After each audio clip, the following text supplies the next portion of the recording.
How'd it go in the convention? Just good. It was good. Like, I don't know if I told you. Nobody We took a bus I there. It took an hour to get there. No. By the time we got there, she didn't get back here. And then we interviewed some people on the bus. But she got more interested tonight. I think sometimes it's boring and it's fascinating as we edit it. You know, I'm sure you had people at the RNC who were like, what's the event?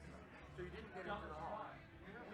By the time we got there, she was kind of hilarious. So it was an hour trip to get there. So we were way too far away from the hall. So like what, I mean tomorrow night we're going to come to my place at 7. What else is out there? Well, we're going to try to find people to interview inside the hall. Yeah, we already have the pass. Okay, so you have them? You have them? Sophia has them. Great. And we're going to try to get street interviews, but we're going to try to find a spot that's closer to park rather than we thought we were closer than we were. Yeah, and well, you can figure it out. So this is my foot. It was 7 minutes. I know. They said it was 6 miles from where we were. Anyway. Yeah, 6 miles. Yeah. Which one did you go to? We went to the United States. Oh no, we were sitting in the There's 2. You went to the wrong. No, you only have passes for right. Not because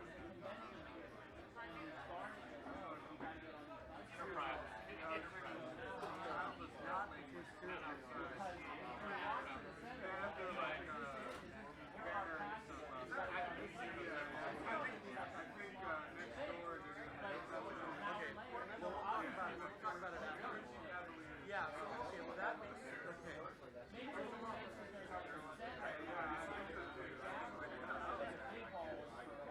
What else would you like to do? Do you like time off? I would. And we'll be a couple of different shops there. And the next day, in the meantime, we'll have figured out their business capacity. That's fine.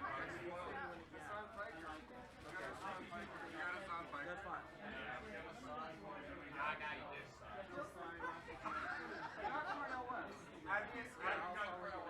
We got a whole part. We got Jill at the whole part. We got Cornell West. Not Cornell West.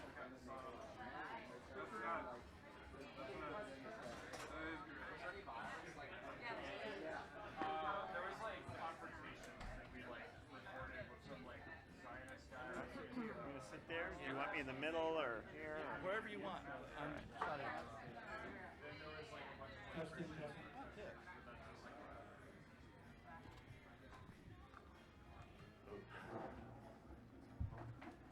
Hello there.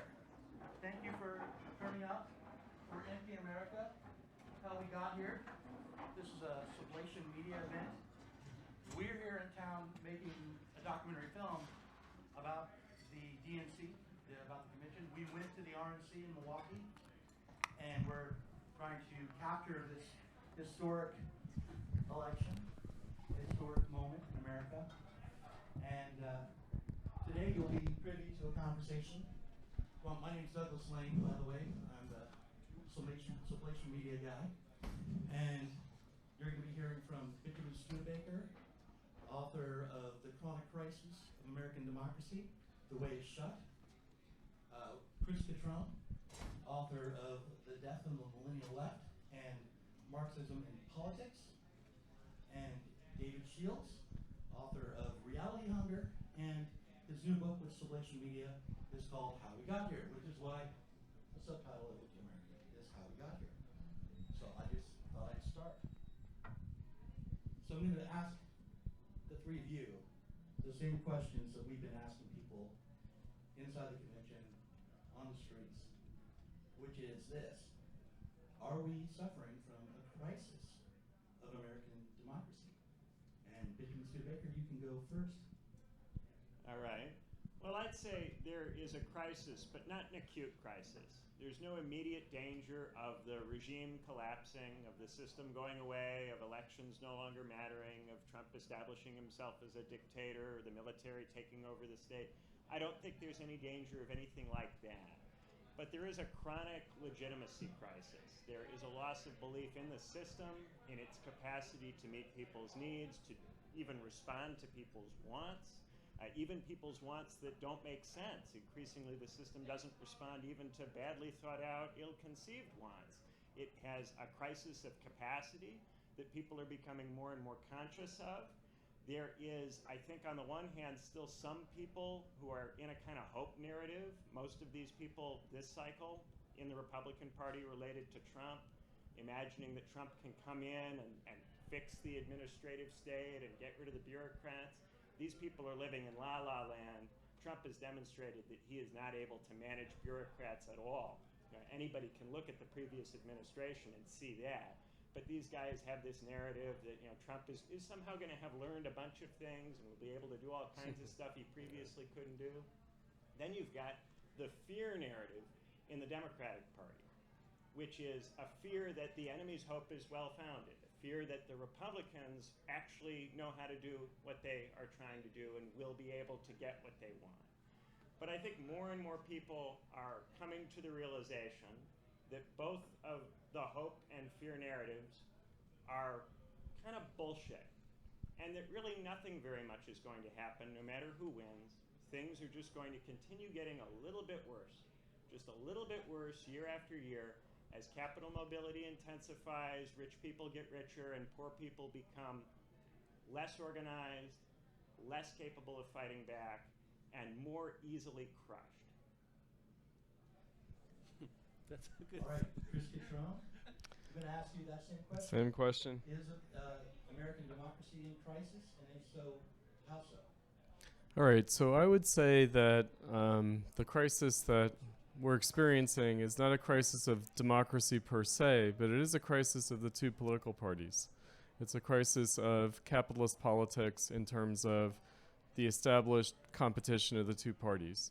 So what Trump represents, but also what Bernie represented, was an attempt, however marginally, to break out of the kind of agreement over how the parties compete with each other.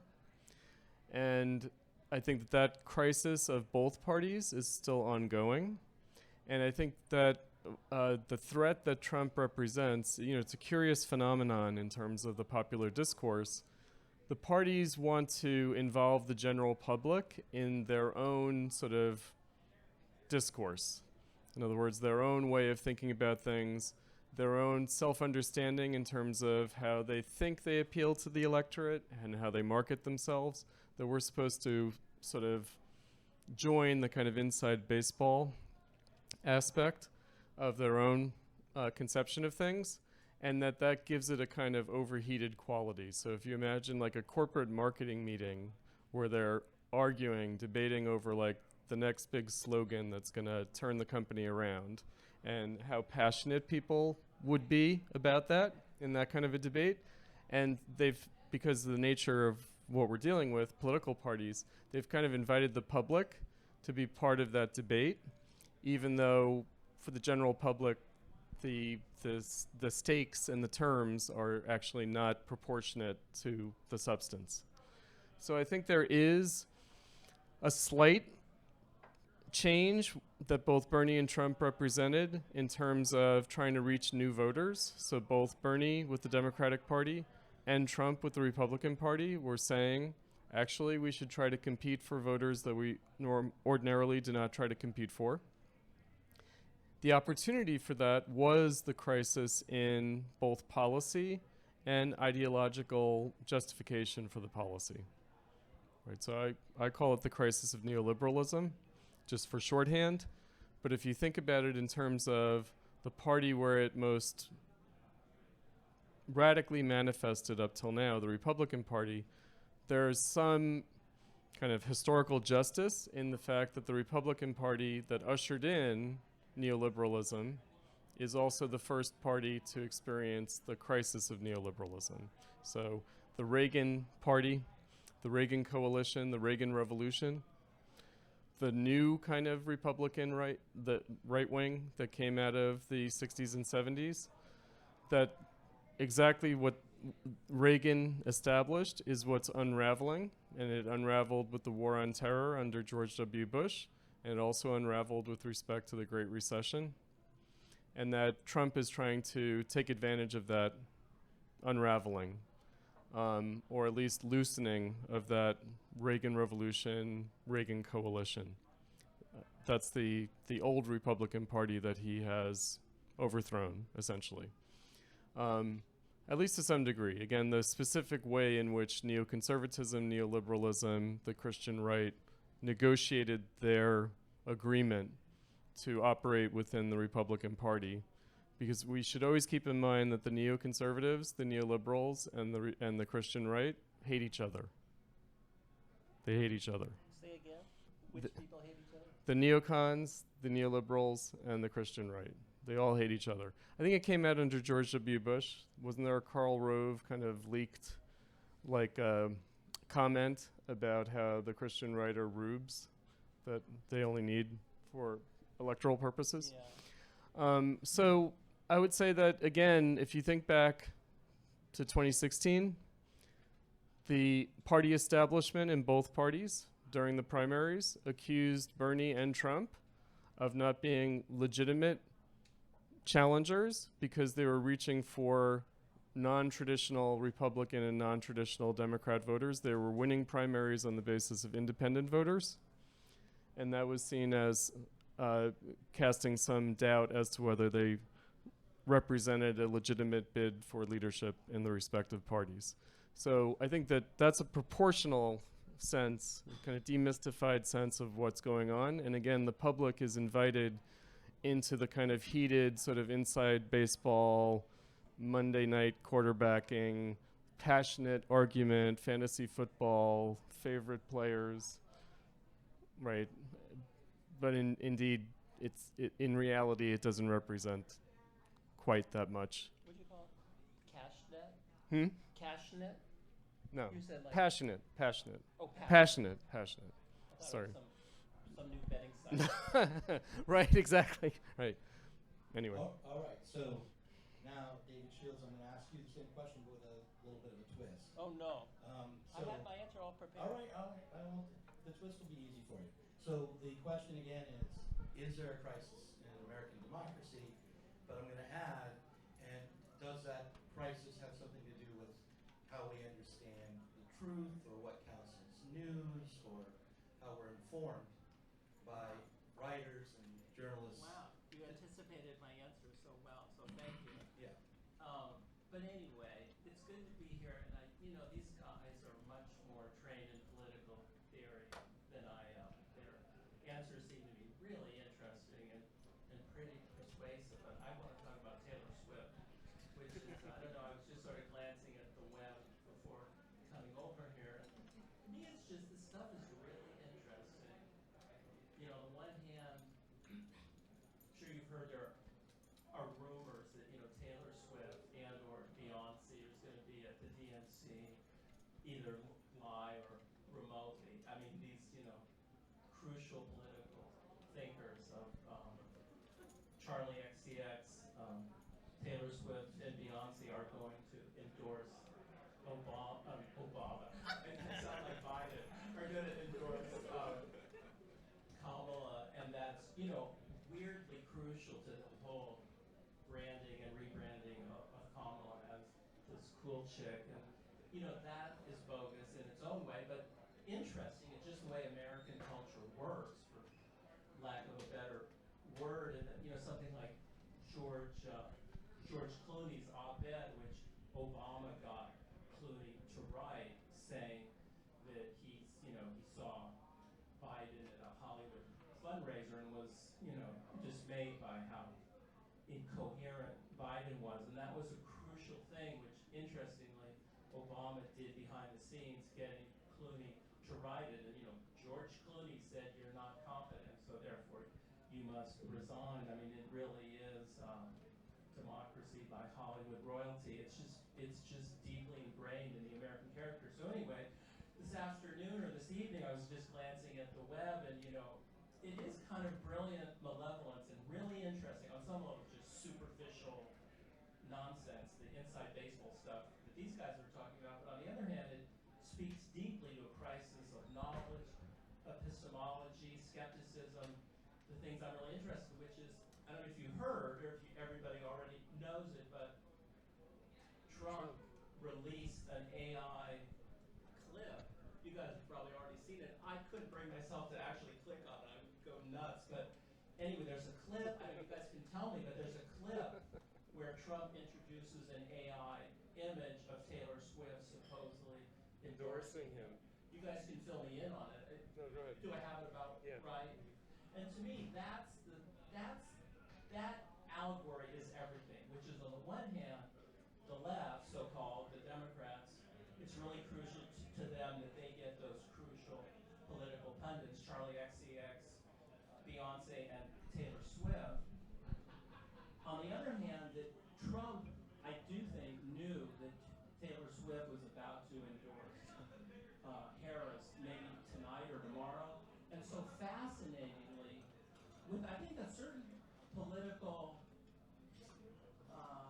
kind of brilliance or malevolence or terrible, it's the thing I'm terribly interested in, taking the radical deconstruction, the radical skepticism, going all the way back to Socrates and coming through Derrida, in which knowledge is scrutinized. We bring a radical skepticism to what is truth, what is knowledge, and that by introducing the AI image of Taylor Swift endorsing Kamala Harris, of course they're preparing the narrative to say which one is the real one. Well, I have the AI image of Taylor Swift saying Trump is great. Well, so what then if Kamala has Taylor Swift come up on stage and strum a few chords and say Kamala is Brad or whatever the thing is? I mean, I do feel like there's where our democracy is in a total confusion. That's the level that I can understand. And that, I don't know, that's terribly interesting stuff to me because on the one level it's just pop stuff in People magazine. On the other hand, it's exactly how the culture works now. And so, I don't know, I could talk about that at considerable length. Okay, well, I'm going to just comment that the AI that I saw wasn't released by Trump, but it was released by somebody. It was He on Twitter. reposted it, yeah. And it wasn't of Taylor Swift. It was of Kamala and Trump walking on a beach together, hand in hand. Then the next scene in this AI movie was Kamala was quite pregnant, and he had his arm around her. And in the final scene, there was baby Donald in her arms. And so I'm thinking maybe the Republicans and the Democrats are going to work it out, and we'll have a true uniparty, and all this more of the sexist stuff will be put aside as well because there's love in the air. But that's at least what the AI would like us to believe. But the name of this is Empty America, and obviously whether or not Taylor Swift endorses Donald Trump, which she wouldn't do because Dark Brandon wouldn't allow her to, or Kamala Harris, is not really very important to everyday people who want to have some say over their government and some say over what their future is going to be like. So when we ask the question, is there a crisis in American democracy, I think we have to think back beyond this moment of the AI wedding between Trump and Kamala, and remember 2016 and how Donald Trump and Bernie Sanders arrived on the scene as disruptors of what had been the normal approach to American politics. So I guess what I'm wondering is if we believe, as you said, that all this happening is the slow deterioration of the public's ability to have any impact on American politics. What's happened over the last, 8 years now, I guess? Well, what have we been witnessing? And does it have anything to do with the public, or is what we've been witnessing only some sort of elite problem or something that's going on in the background with the politicians, and we're just spectators to it all? So I'll ask that question to you. Well, I'd say what we've seen over the last 8 years is a moment in internet history. We used to have a very closed up world where you had a handful of television networks, handful of establishment newspapers that dictated and dominated the discourse. Very gradually, as a result of struggling against conformism, a playpen was opened up, expressed initially through the cable TV networks, through independent media, and then eventually in social media, the internet, the digital space. And for a long time, the adults, the older people who had strong control over lots of these other sites of cultural production, did not understand the internet, did not grasp it, did not know how to use it, and in that moment, there was an opportunity for younger people who did not have control over other institutions to exercise a disproportionate role in politics. There were moments that came too early, like Ron Paul's run. There you had young people trying to use the internet at a point at which internet usage was insufficiently widespread for it to have that kind of effect. In 2016, you caught it at the right moment, when it was actually possible to have much more impact on the internet than had previously been the case. But what happens? Once the internet actually starts to matter, it then becomes necessary to domesticate it and regulate it. This was achieved in part by dragging Zuckerberg and Musk and all of these guys in front of Congress and threatening them, if you don't do something about this, maybe we'll treat you like monopolists. Maybe we'll trust bust you. Even Lindsey Graham, a Republican who has no interest in challenging oligarchs, said to one of these guys, "You don't think you have a monopoly?" He didn't really mean that. His goal was to intimidate those people into regulating themselves. And they did. It's now much harder to distribute political content on Facebook, on Twitter, on social media. It's much harder to get people to read anything long or complicated. It's very difficult to distribute anything that's an external link.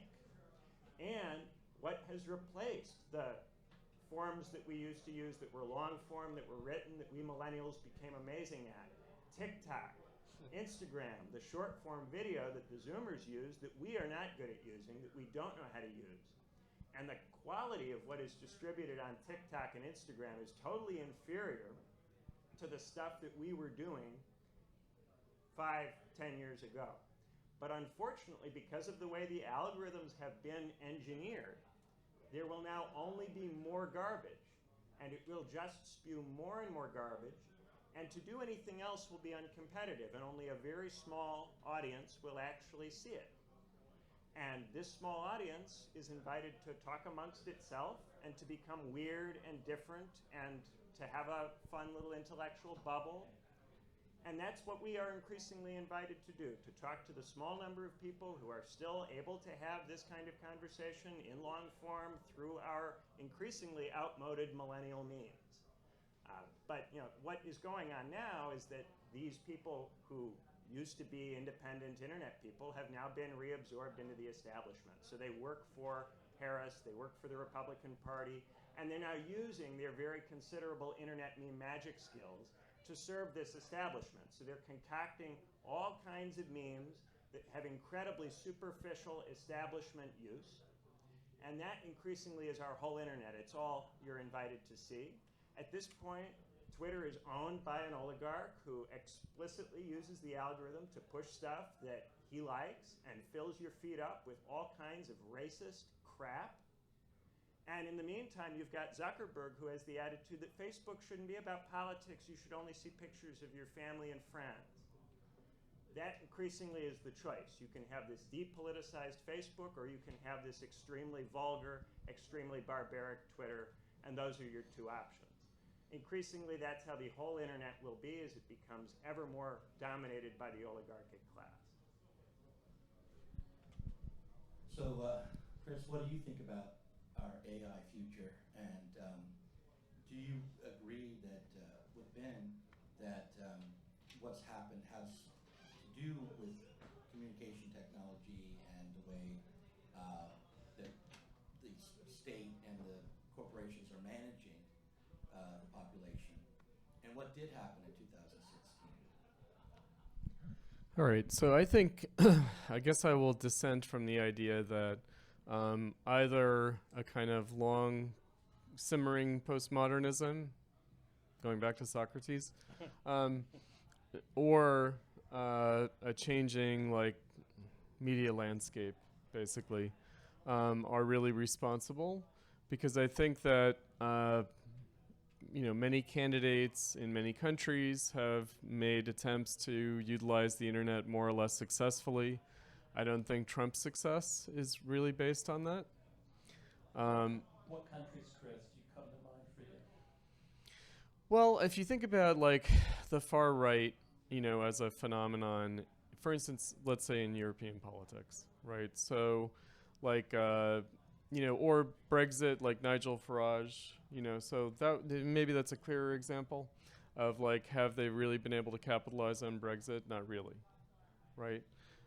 So there seem to be a lot of false starts.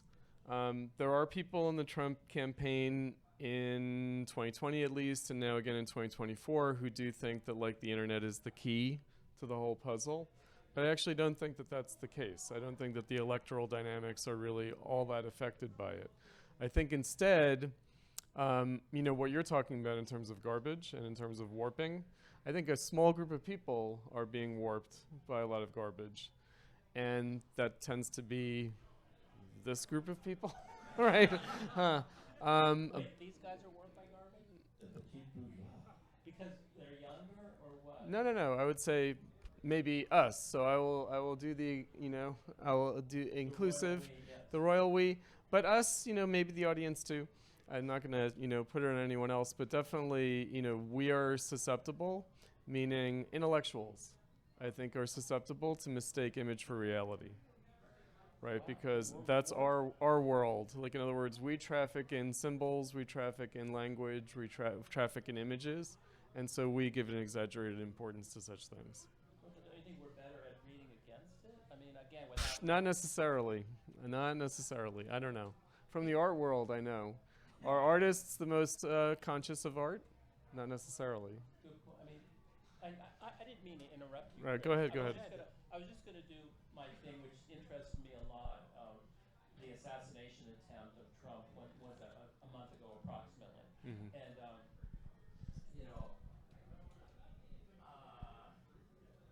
to me, this was the kind of thing that was really interesting, was shortly after, hours, I forget exactly how soon, but hours after the assassination attempt, posted on Trump's True Social. I'm sort of hearing is that just some music? Oh, anyway. On Trump's True Social, not Trump, but somebody posted under his name the idea that he had been pierced by the um, the bullet. I mean, it's not clear. We're arguing endlessly whether it was shrapnel, It's a bullet. bullet, It's a bullet. whatever. But in any case, he used the word pierced to describe that. Generally you'd say that the bullet grazed your ear, but specifically pierced comes from the King James version of John 3:10 to 3:17. It's a very, very conscious attempt to evoke uh, Trump as a crucifixion. The whole thing played out as the Pietà, the blood on the white shirt, fight, fight, fight. And the use of the word pierced was absolutely brilliant political rhetoric, because for the Christian so-called right, I mean, I think it's a huge part of Trump's base, which that whole contradiction is utterly fascinating, of Trump as a kind of Cyrus figure, an Antichrist figure, et cetera, et cetera. But to use the word pierce and send a not terribly subtle message to his pseudo-Christian followers, and to build on that whole Christian narrative. I mean, to me, that's the kind of thing that some kind of cultural literacy, uh, media literacy. I think sort of my mini pushback against Chris, that we're more susceptible to imagery because we have half a brain left after the internet. To me, it's like it's really good and useful. I don't know what my mini reading accomplishes, but I think it's really terribly useful to read against. Just like when, you know, Charlie X. Yeah, I feel like it was the crucial moment in the rebranding of Kamala Harris, who seems to me just, in general, just a painfully awkward, self-conscious, not particularly astute politician, who's just like an okay centrist politician who has mismanaged a lot of policies and it just is this person. But I swear to God, the entire narrative shifted when Charlie XCX posted this thing, which is, Kamala is Brad. I just feel like the whole culture spun is vis-a-vis that. Maybe I pay too much attention to this junk, but that stuff matters, and I think it's good to read through. You can vote however you want, but to read through Kamala as Brad as political rhetoric and the bullet pierced me as political rhetoric, I just think is useful. And I don't know what it accomplishes, but I guess it's my mild pushback against Chris to say that we as vaguely intellectual people are more susceptible to image manipulation. I think of myself as highly self-conscious about that stuff and not as prone to manipulation as the average bear, I hope. All right, so I'm going to remind all three of you that before we started, I was told by the production manager here to hold the microphone close to your mouth and closer than you think that you ought to. And we are recording this for the movie, so we want to catch every word that you say. All right, so the question that's arising here is why would people vote for either party? How are people responsible for American politics? And is it, if it's going wrong, is it because they're manipulated by the internet or by the dirty tactics of Donald Trump saying that his ear was pierced, or some other subtle form of subconscious media manipulation? Or is there a problem within the constitutional order and the government itself that blocks the public from having a significant voice and having some say?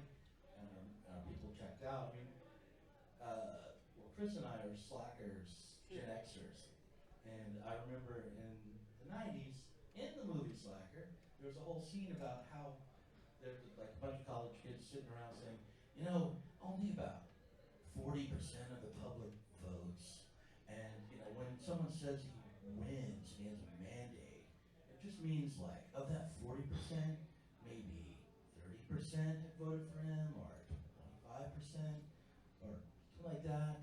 So anyway, so it's like 40%, 50%. That means most people aren't involved at all. And one day, no one's going to vote for these people. And the question is going to be, are they going to have the guts and the gall to take power when no one's voting for them? And that was a slacker hope. Like, we'll stop it all we just won't do anything. We'll just turn the other way. To me, what was interesting was Ben talking about the Zoomers. Because how old are you, Ben? 32. So, I mean, to me, you're like, I'm 68. I'm like, I don't know. Close to your mouth. I'm like a baby boomer person. And I was born in 56. And so, to me, the idea that to me, it was fascinating how you were talking about it. I mean, I agreed with almost everything you said, but you were like, to me, you sounded so baby boomerish, like, these fucking Zoomers.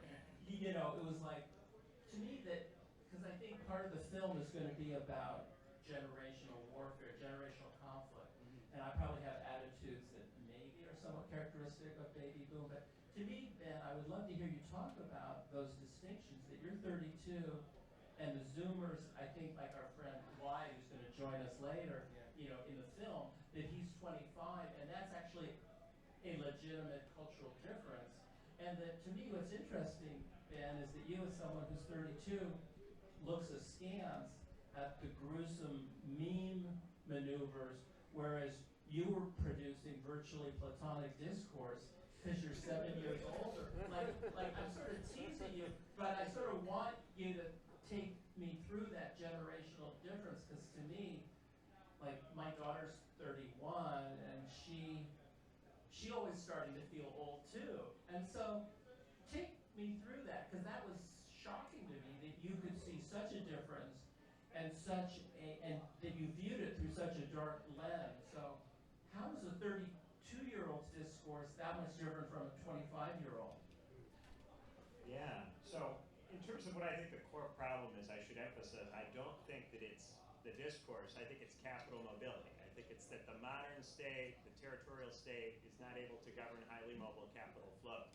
Because it's not able to do this, it has to distract from the fact that it's not able to do this, which means it has to persuade people that it can do things that it can't do, or that the things that it still can do are more meaningful than all of the things that it can't do.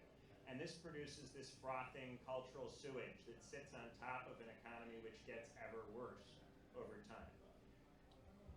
The reason I talk about the internet and the millennial left is that for the most part, because the culture industry is not open to ordinary people, because there are very high barriers to entry, for the most part, the ordinary person, who I agree is not crazy, is not able to be heard or to build up any kind of following or to get any kind of position in the discourse. There was this brief moment online where it seemed like that was something that could be done. And if you were a young person and you wanted to spread ideas about how we could do something different, you could start a blog, and if you wrote good enough blog posts, people would share them. You know, I wrote a blog post in 2015. This would be a primitive work of mine, but it was called "Britain, for the Love of God, Please Stop David Cameron."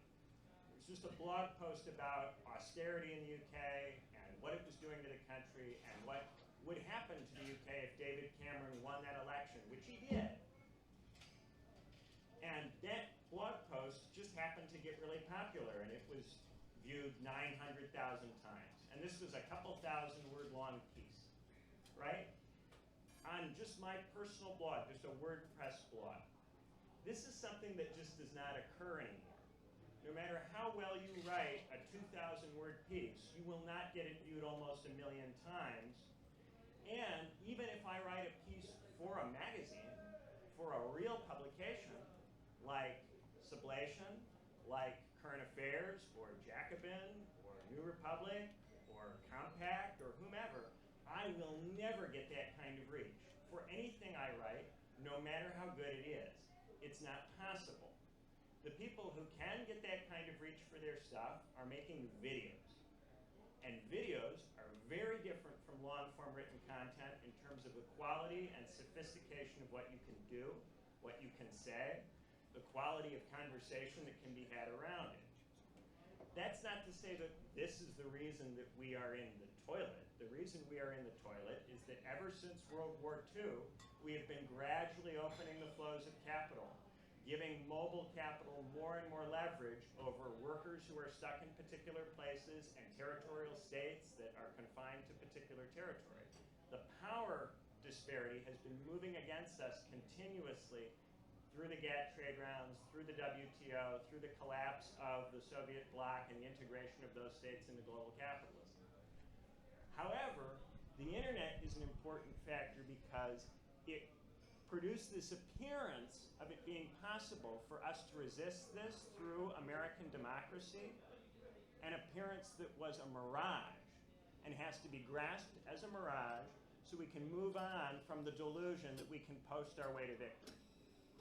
Okay, so Chris, I want to ask you, do you agree with Benjamin Studebaker? And I'm going to ask another kind of part to it, which is, do you think that given this moment, people who are on the left, say, or people who are dissatisfied with American politics, are beginning to feel and see that the kinds of political actions that they thought were open to them in the past are not and were not. You wrote The Death of the Millennial Left, and you announced the Millennial Left as dead in 2018. So, I mean, you were prophetic.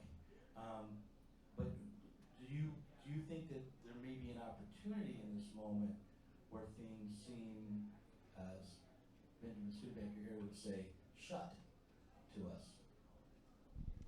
All right, so a couple of things. So to get back to the slacker point, and then I'll turn to the millennial left point. So, yeah, I mean, obviously the two parties compete in such a way as to limit the voters that they're competing over, as to limit the electorate. In other words, non-participation is built in. That in and of itself doesn't delegitimize the system, I don't think. The kind of cynicism of our generation, I think, doesn't have the kind of currency. I mean, we might be experiencing a new cycle of that, but not quite yet. So, as far as like that particular aspect of things is concerned, I would say that this is what makes Trump dangerous, right? Is what? The uneducated voter, right? And do we want them voting at all? Right, so there's a race to the bottom aspect with the two parties. We've been talking about this around the two conventions.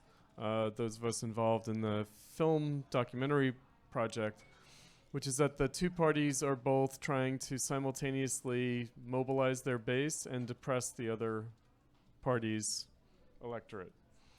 So there's a race to the bottom aspect to it. So I would say, maybe getting back to the question that you posed earlier, the constitutional order, right? So the millennial left obviously had aspirations beyond electing a Democrat. They did. And it's sort of awkward to remind that not that long ago, there was a more substantial socialist aspiration that actually did not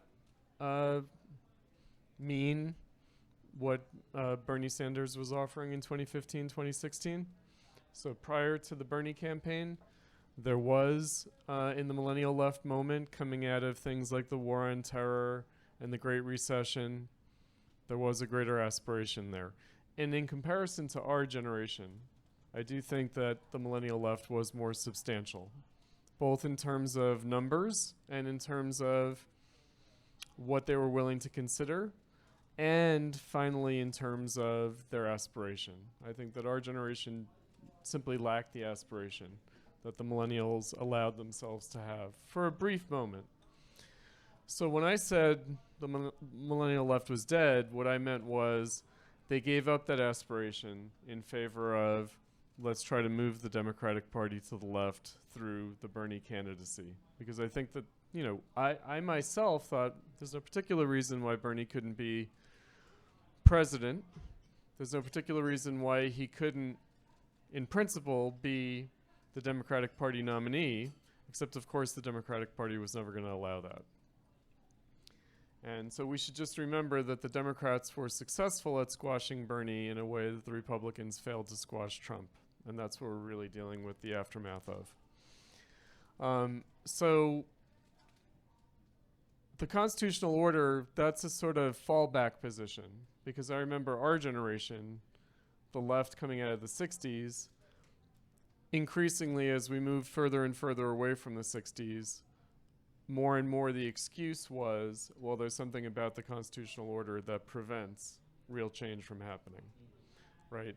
So that's why we have that discourse returning now, meaning gone from the aspiration to socialism to moving the Democratic Party to the left to there's something fundamentally wrong with the constitutional order that will never allow change. And that's an appreciable trajectory that we have to witness over the last 10 years or so. And I just point out that that is not a narrative that is going to be on TikTok. It isn't just a meme, and it isn't something that is just around right now. To have that narrative take hold of us means remembering where we've been and to think about where we're going. I mean, speaking of I don't know if you wanted to either open things up to an audience Yeah, yet, or I just wanted to very briefly, do you guys know who the Hawk Tua girl is? Is that someone that people know? Yeah, she's from Nashville. Sorry? Yeah, she's from Nashville. She's a Nashville. Oh, She's from Nashville. From Nashville. I was trying to place Hawk Tua's accent. Do you know her from Nashville? Or? Not personally, no. Right.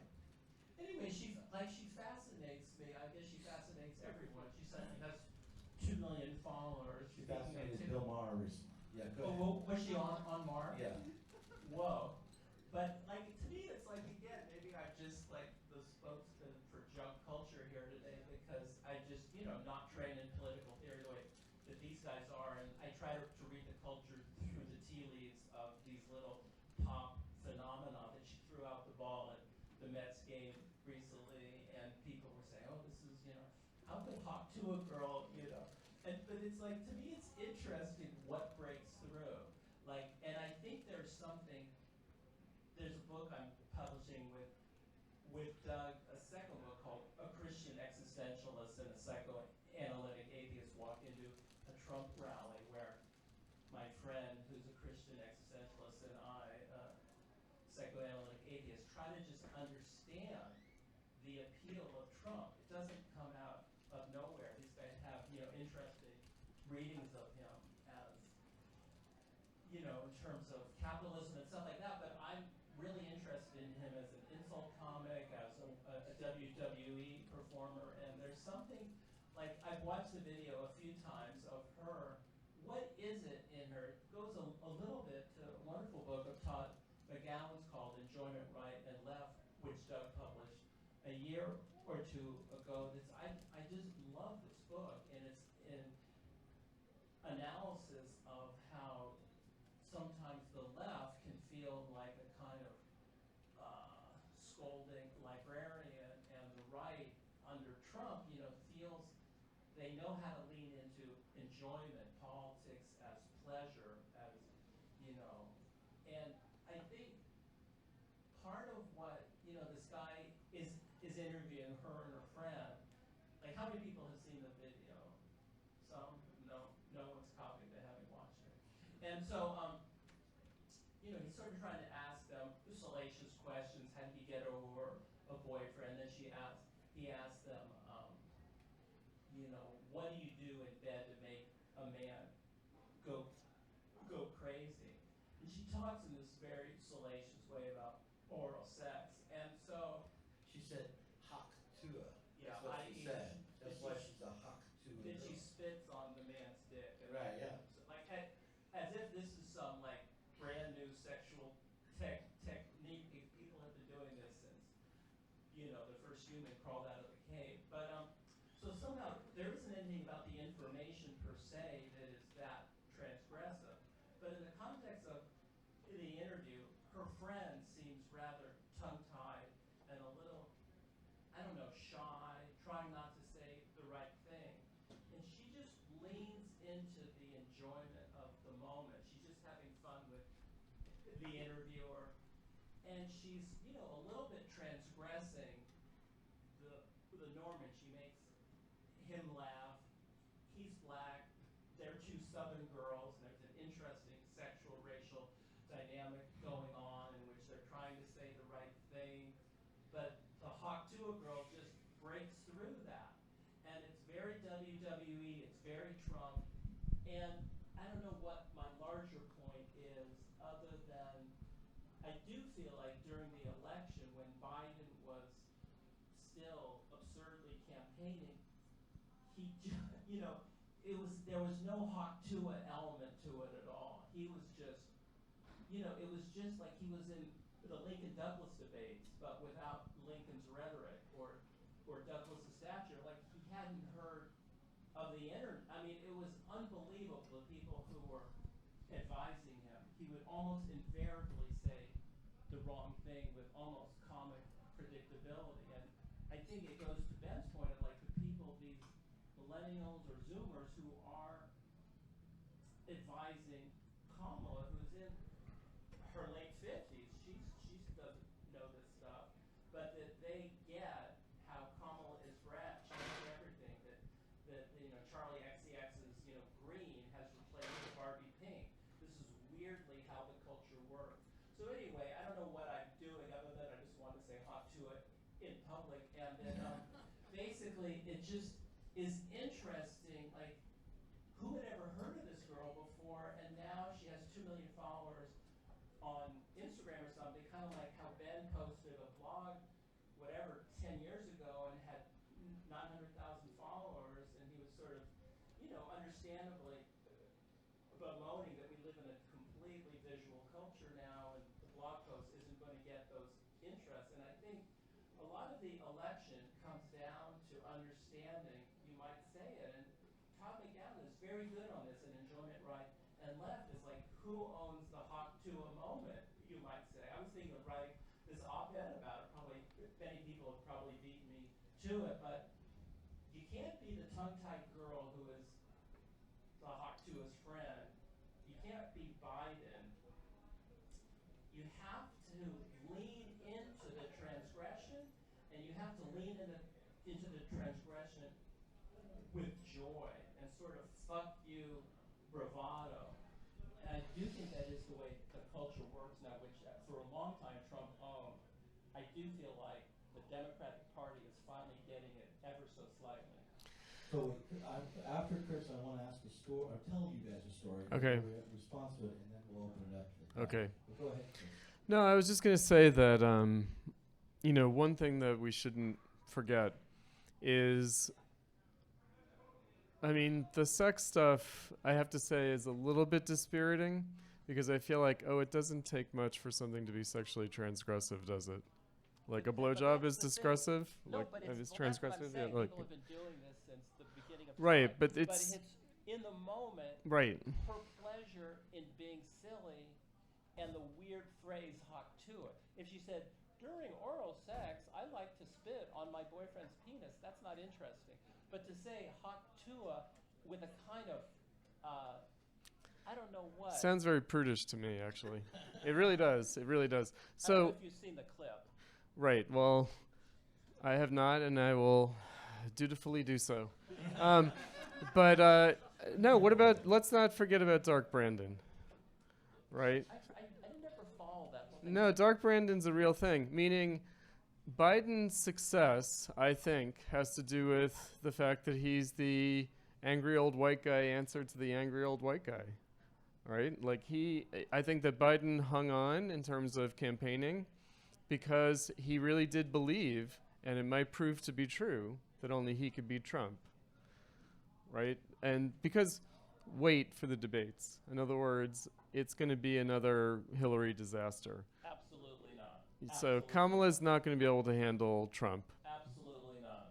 I just think that's wrong. You think she will be able to rhetorically handle him? Have you watched her No. with Pence? Have you watched her during the debates in California? That's not, Pence is not Trump. She is an extraordinarily skilled debater. But it's not about that. It's not about that. It's not about skill in a debate. So, in terms of enjoyment right and left, like just to be sort of true to the Lacanianism of McGowan, jouissance is not like happiness. Right. Okay. So, in that sense, anger, right? So let's not forget, it's an angry moment in American politics. So the Democrats now trying to be the giggly, like, oh, they're just weird, right? I think, the joy candidate, that's not going to work. It's still an angry moment in American politics. And I think it could get a lot angrier than Trump, actually. And I think that Trump sort of channels the anger in a particular way, and he is a stand-up comic. He's an insult comic, but he's a comic, right? He has a very good sense of humor, in fact. And Biden, no, but he does have a good sense of humor. He does land his jokes for his audience. And Biden was a match for him in certain ways. He was. And so it's easy now to say, oh, Biden, he wasn't up for it, blah, blah, blah. Actually, he was. And even the debate that did him in, his performance wasn't as bad as people said. Oh my God. His performance was not as bad as people said, because I watched it and then I watched it again. And on the second watch, I was like, actually, this isn't what they're saying it is. I mean, to me, you're just sort of doing that sort of Zizekian thing of just saying something so counterlogical that it seems. No, it's not about being counterlogical. The symptom here is the Democrats' loss of nerve.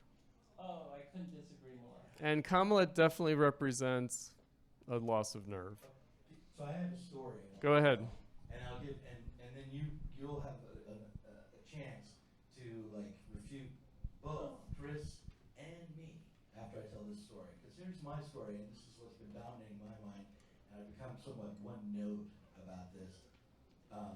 But for me, left politics in a serious way started with the war in Afghanistan and Iraq. It was my dissent against the specifically the invasion of Iraq, after the attacks of 9/11, that led me to have a feeling like I needed to be actually political in a serious way.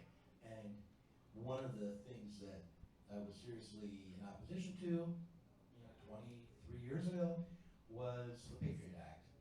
Because Patriot Act I saw as being an encroachment on fundamental rights of everybody. They were gonna find out what we were reading if we kept it put out of the library. It was horrible. I couldn't believe they would do that. And they were gonna set up surveillance. And in society, they set up the total information awareness apparatus back then. And then time went on, and in 2013, we found out from Edward Snowden that they, in fact, were surveilling all of us, and they're just collecting the data, and then if they needed it, they could pull it up at any time. And then in the last 2 years, it came out that not only were they surveilling us, keeping track of what we read.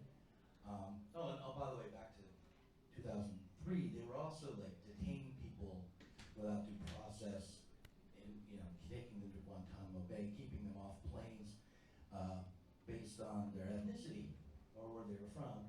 But it was a violation of their rights, and at the time the left opposed it pretty vociferously.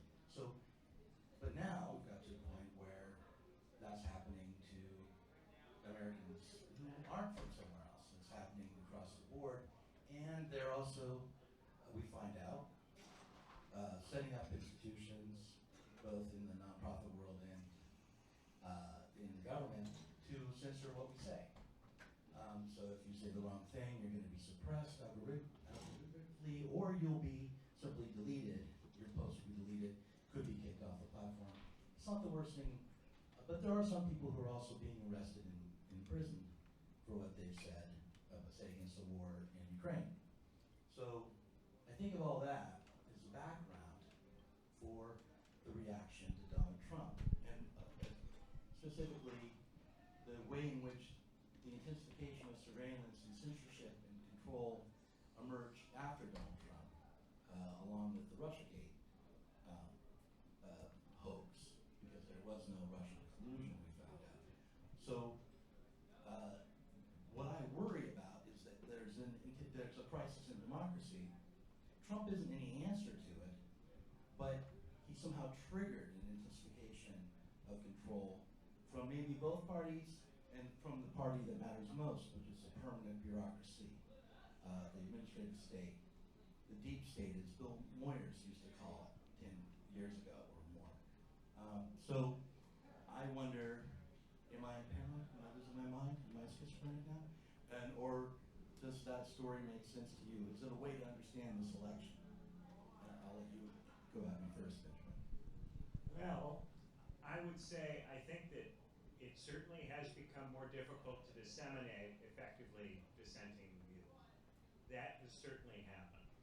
In my account of it, I would center market forces and technology and the way those things have evolved. But of course, those things have evolved with pushing from the state.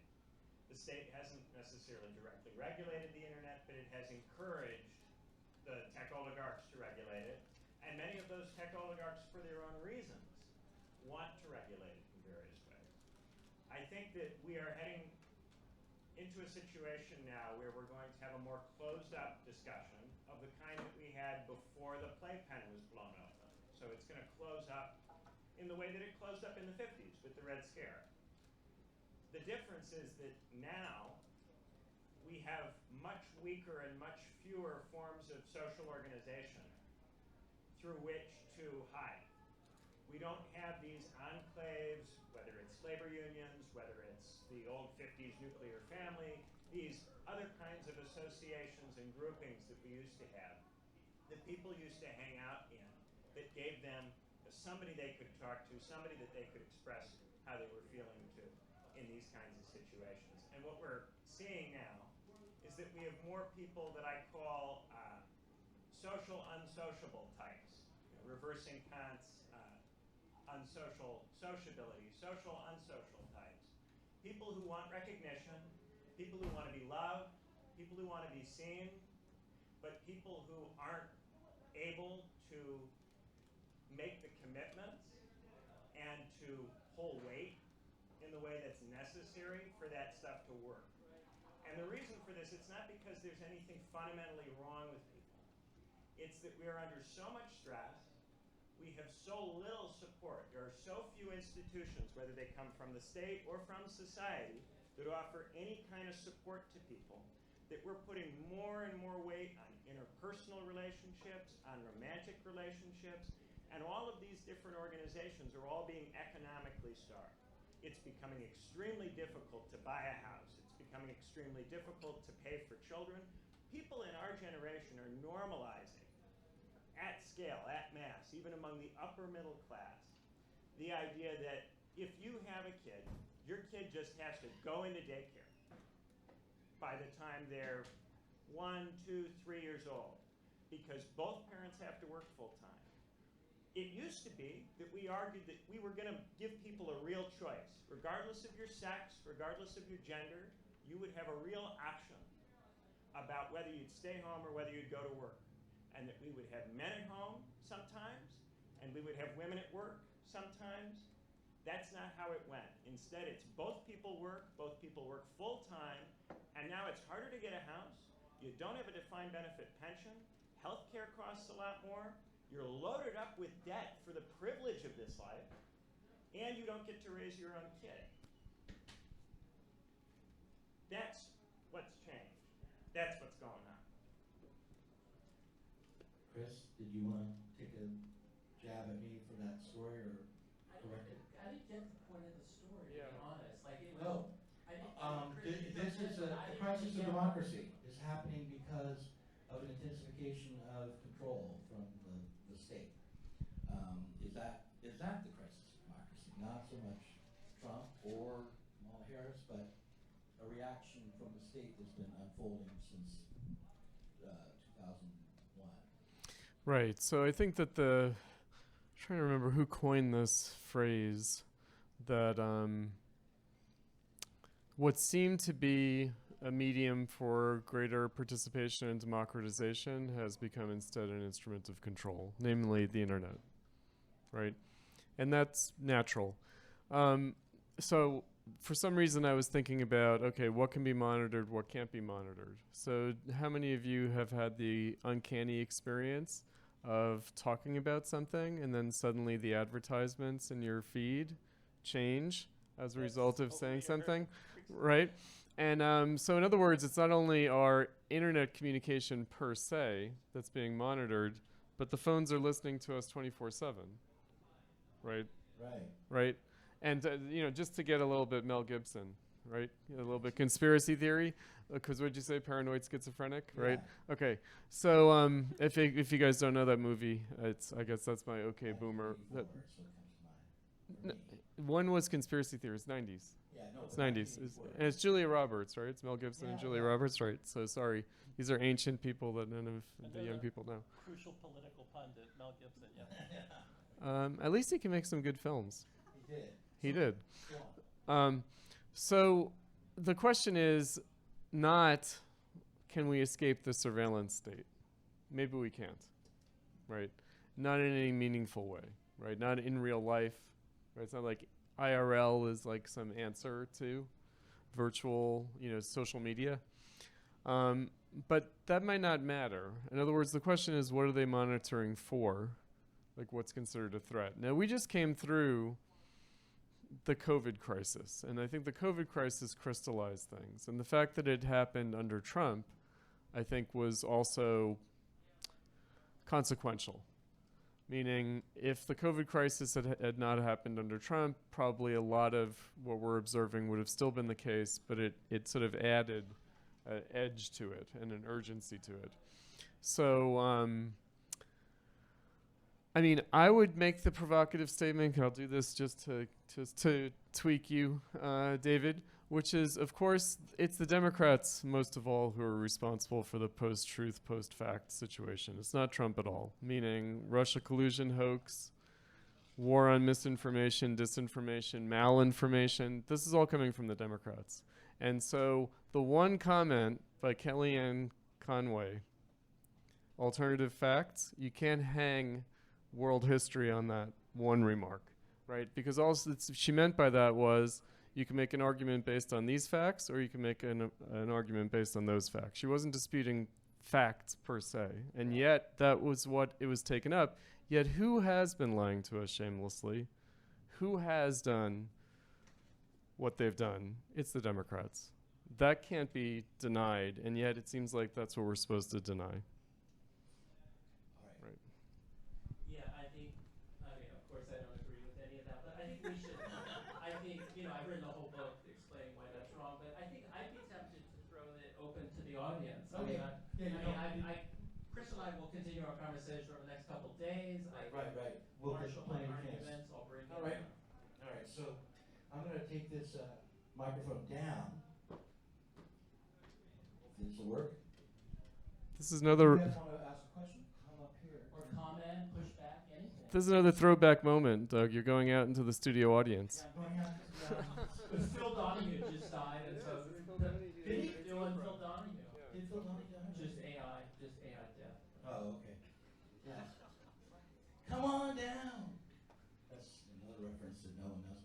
All right. Anybody want to ask a question? Michael, any thoughts? I'm struck by. I'm struck by the way in which people have been talking about the emotions. Just what are the emotions behind all of this, and where do we get the chance to express them?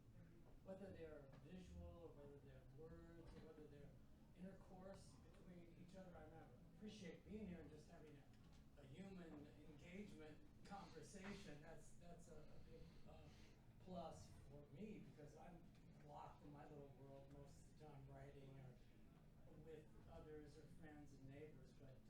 But I'm interested in this notion of emotions, and where do we get the chance to actually feel them and be a part of an authentic expression of them with others or with our friends, and and with the political discourse.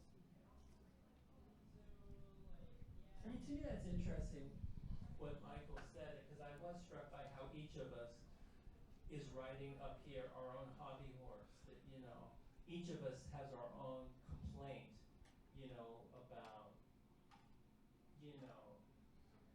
each of us has seen our world vanish, whether Ben was doing a blog post which got almost 1 million readers, and maybe that was able to be monetized, and now that's no longer being monetized, and some of his critique is related to that. I mean, as Tip O'Neill said, all politics is local, that in a way all of our politics comes out of our own personal experience. I mean, Sophia and I went to, we tried to go to the convention, and we spent the whole time on the bus going to the convention, then we tried to walk away from the convention in order to take an Uber back here. But I was struck by, there was all this sort of official political rhetoric on the bus. Everyone had their talking points down to a staggering degree as we tried to interview people for this film. But then as we walked away from the film, there were hundreds of people, almost entirely African American, in these projects adjacent to the United Center. And the look on their faces, it's like, here's all these people who are officially supposed to care about the plight of people such as these people sitting on lawn chairs outside of their small apartments, and the utter disjunction between everyone's official rhetoric, their sort of Kamala train, their Tim Waltz, the coach, he's a great coach, and so, and that these people who supposedly are, the center of the Democratic Party, they couldn't have, their look of just, derision, and the utter disjunction between literally the people on the bus and the people not on the bus.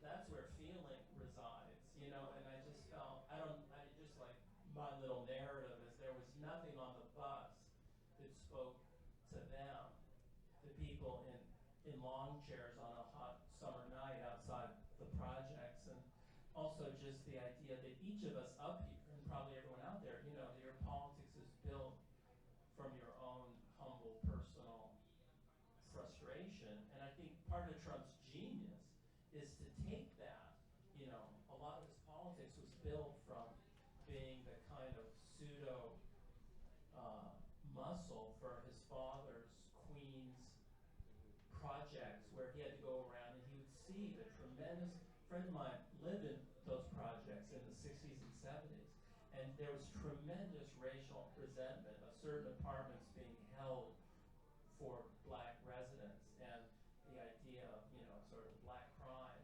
And Trump, he has a kind of genius for feeling what's rumbling underneath the concrete, and just the politics of racial resentment, which he experienced, and then, 20, 30 years later has capitalized and monetized.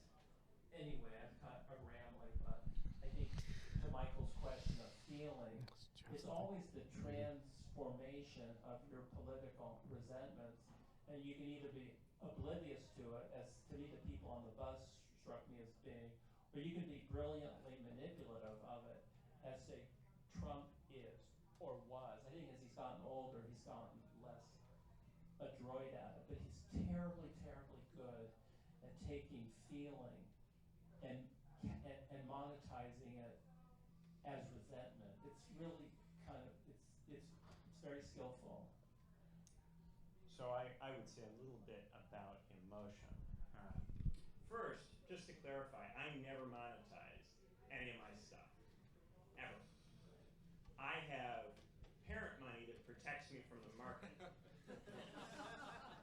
What drives me crazy is watching all my friends, everybody I know, get dominated by fear. Dominated by fear that they're going to not have enough money and not be able to do the things they want to do. That's what drives me crazy. Looking at my life, looking at what I can do, and looking at the people around me, and because they don't have money or their parents, they don't get along with them in the right kind of way, they don't get to do those things. And I watch them not only not be able to do things, but become worse people over time because of these incentives. I watch them get barbarized by market forces and turned into worse versions of themselves. And it is not at all their fault. This is done by a system to them which exploits their poverty, exploits their weakness, exploits the weakness of their family system, and uses it to bend them to its will.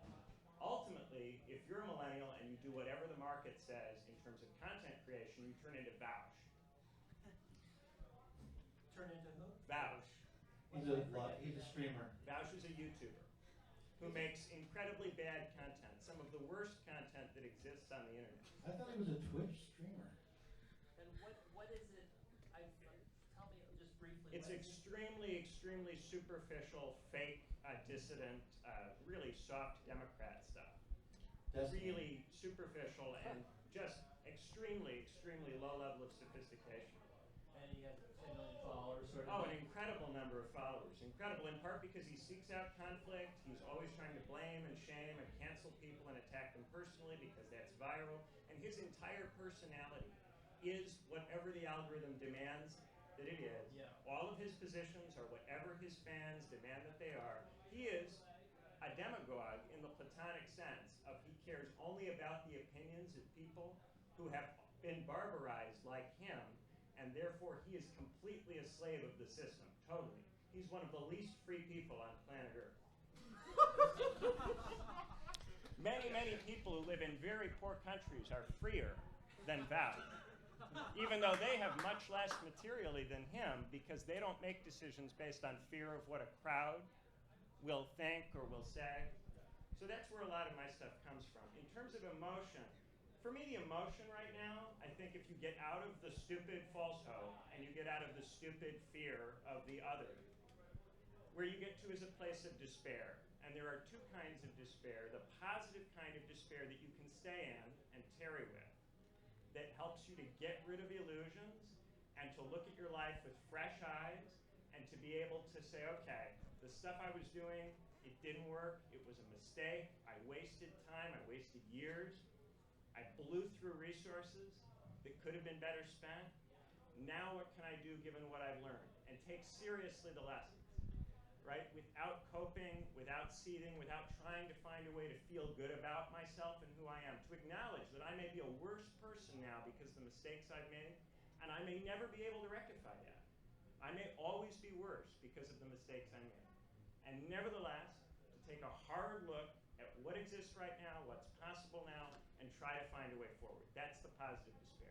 The negative despair is to blame yourself for what this system does to you, to turn in on yourself, against yourself, to turn against other people who have also been blighted by this system, and to become enemies with yourself or with others. That's where the barbarization ultimately wants to go. It wants to drag you into that negative despair. That's negative despair you can't escape from. It will lead you to kill others or to kill yourself. The objective is to stay with the positive despair until we can find something to do that's better. Something better. And to think real long and hard and talk real long and hard with each other about that, what that would be. I guess my comment on feeling is the last 8 years or so have been a time in which feeling has been stigmatized, meaning we've been told what we should and should not feel and what we're indeed not allowed to feel. All right, so, and again, I'm going to lay that on the Democrats, meaning they have consistently said people who are angry at their circumstance are wrong to feel that way, are pathological to feel that way. It started, I guess, more than 8 years ago with Obama clinging to their guns and Bibles, right? And then it went through the deplorables and irredeemables, right, of Hillary Clinton. America's already great, like, exactly, shut up, like, you've got nothing to complain about. And, you know, the jobs aren't coming back, right? Obama as well. You know, that, I think, again, the denial of the popular anger and the stigmatization of it. I think that that's, and it's been, you know, ongoing. It's the veterans of the war on terror, right? They have no right to be angry. The Great Recession, the mass unemployment, no right to be angry, right? COVID, you don't have a right to be angry about the COVID restrictions, the ineffective COVID restrictions that were indeed worse than the disease in terms of societal effects. You have no right to complain, no right to be angry about that. That's still with us. That's going to inform this election, and it's going to inform American politics going forward. So that's my comment on feeling. All right. So I'm down here at Svildonia. Anyone else want to talk to any of these people? Come on up, sir. Thank you. Thank you guys for coming here tonight. I guess my question is, what does the future look like for an ideological or a class-based or material conditions-based politics as opposed to this kind of Leclercian style of politics, which is based on vibes and where Kamala could be one thing for ex-Goldwater voters in Arizona and another for progressives who think that Kamala is brat? Or is there a future for that kind of politics at all? Chris. All right, so I do think, you know, when we were talking about like media and internet and, you know, going viral, I'll make a kind of controversial point that I'm sure is completely wrong, but I'm going to say it anyway, and we'll consider it. Who is on the internet? Who is actually slave to the internet? Like, who is hungry for clicks? Who is, you know, on their Twitter feed nonstop? Not the working class. Who has time for that, really? Right? So you can't say that this is a general social condition. No. So I'll just throw that out there. I could be completely wrong about that. My suspicion is no. In other words, they might be consuming, but they're not producing. And I would say they're not even consuming, not nearly as much as people who, you know, on the scale of income, I'm sure consumption of the internet goes up with income. But producing for the internet, definitely, I think, I would surmise, goes up with income. So, Walter Benjamin said, fascism gives the masses a right to express themselves without changing society. But I'm not sure that we are seeing a time in which the masses are expressing themselves really. Okay, so that brings back the question of class. And an old sort of Frankfurt Schoolism, which is mass versus class. So first of all, again, 8 years ago, the question was, did the working class vote for Trump? Did they not vote for Trump? Are they not really working class? Are they really petty bourgeois? Are they really small business owners? Like, who are the Trump voters? Who are the swing voters? Like, are they working class? Are they not working class, etc.? I think, that's sort of beside the point because, again, it treats class as a kind of an objective category. Whereas the real question is, well, what would it mean to constitute a class politics, to actually make a class politics happen? Because I think that's something that we've done without for generations at this point. Right, so there's a lot of ventriloquism with respect to the working class. There's a lot of attribution. But I would say the working class per se doesn't exist as such because it would have to come into existence. It would have to become the case. Otherwise, you do have basically atomized masses. And as I said, I'm not sure that as you go down the income ladder that you really are seeing the representation of what could be a working class in terms of a political or social movement. So I think that there's a terra incognita. There's a vast unknown with respect to this, what's actually possible, and I think it would have to be explored, meaning we'd have to try, to figure that out. It's not like there is this working class base that is up for grabs. I think that that's a misnomer. And I think that in the United States, of course, less and less, but certainly our generation, Doug, we had the middle class problem, which is that, nobody's working class, they're middle class, right? I think that that's fallen in by the wayside to a certain extent. However, I don't think that that means, okay, now people are working class. They're no longer, under bourgeois ideology, middle class. I don't think that that's the case. So I do think that the populist moment, whether right-wing populism or left-wing populism, I think that's another misnomer. I think a much more straightforward account of thinking about Reagan Democrats and how Bill Clinton won back the Reagan Democrats and then lost to George W. Bush, but regained by Obama and now captured again by Trump, and maybe slipped a bit in 2020, but maybe could come back yet again. I think that that's more accurate and is, completely non-Marxist, has nothing to do with the class analysis, has nothing to do with really capitalism per se. But I think that that much more straightforward, just sort of, electorate analysis is more appropriate. And I think that really a working class social and political movement would have to occur outside the electoral arena and independently of what particular laws or state policies are in effect.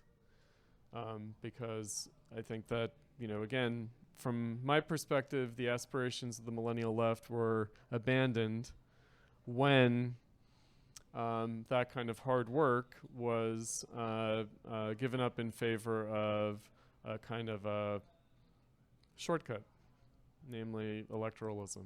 And I think that that was the big, fatal move, and that's, we're seeing the consequences of that. Was that I mean, I think that was all really intimate. I'm not sure I totally understood your question. Did Chris speak to it or not? I think you spoke to some of it, yeah. So I wanted to ask a question I forgot to ask before, but go ahead. I want to talk about class because it's in my book. Okay. So in my book, I make a distinction between the traditional workers who don't go to college and work the kinds of jobs that we would think of as working class jobs in the 70s, and professional class workers who who do go to college. And within this group of professional class workers, I make a further distinction between the rump professionals. Those are the people who go to college and get the life that they imagined they would get from going. And the fallen professionals, the people who don't end up living as well as they thought they would live. They don't end up maybe working in the field that they thought they would work in, or they don't end up getting the kind of compensation, the kind of rewards that they expect to get. One of our big problems is that there is a cultural clash between the fallen professionals and the traditional workers. And this cultural division is nurtured by the rump professionals, most of whom work for oligarchs and transnational corporations. Most of the content is, as Chris says, produced by these rump professionals. Those are the people who actually have the time to talk all the time. Also, it's very difficult unless you have real resources to go into the arts and to go into content creation, political writing. It's a very insecure line of work, which is why so many of the people who actually try to make a living from it are so afraid and so cancelly and all the rest of it, right? So these people are constantly telling fallen professionals that the problem is that the workers are barbaric and stupid and useless, and therefore you have to keep them down and out, and you have to discipline them, and when they say the wrong kind of thing, you have to correct them and educate them and put them through a struggle session and all the rest of it. The self-respecting worker will not sit and take that from anybody. So what will happen is that when fallen professionals and workers are in the same organization, the fallen professionals conduct themselves in such a way that the workers stop talking and then eventually quit. And what you're left with is a group of fallen professionals by themselves with no traditional workers in the organization. Now, the thing that bothers fallen professionals, I think, is that they have never properly been recognized. They did all the work. They did all the things they were told to do by their teachers, by the university system, by their parents. They did everything they were supposed to do, and nobody gave them what was promised in return. So there is this tendency on the part of fallen professionals to look for this recognition that didn't eventually come for material reasons. And the core material reason is if everybody gets a college degree, you can't all get a prestigious job. A lot of people are going to end up not getting prestigious jobs. A lot of jobs that used to be prestigious will become less prestigious because there will be an abundance of people trying to get those jobs. It's not at all anybody's fault that they're in this predicament or that they end up with this kind of mentality. It's done to them by the market and by the way in which the professions are being barbarized, ruined, and destroyed, where previously they were safe places. You know, my grandmother convinced my father to go to college by telling him it's a ticket to life, and that was believable in the 70s and 80s. It's now a lottery ticket to life, and most of the time you don't win. This is the fundamental problem with all attempts to organize the working class. The people who have the time and the people who tend to want to do it are college educated, and they, in practice, despite the best of intentions, don't really have tolerance for workers and aren't comfortable treating traditional workers as equals. They want to believe that they are. They really want to. They, in principle, are committed, but once somebody says the wrong thing, or has the wrong reaction, or doesn't feel the way they're supposed to feel about something in the culture, the knives come out. And that is what has kept us small. And people like to talk all the time about division based on race, division based on ethnicity, division based on religion. This is the division that they're currently using to keep us weak. Does anyone else have a question you want to ask? Come on up.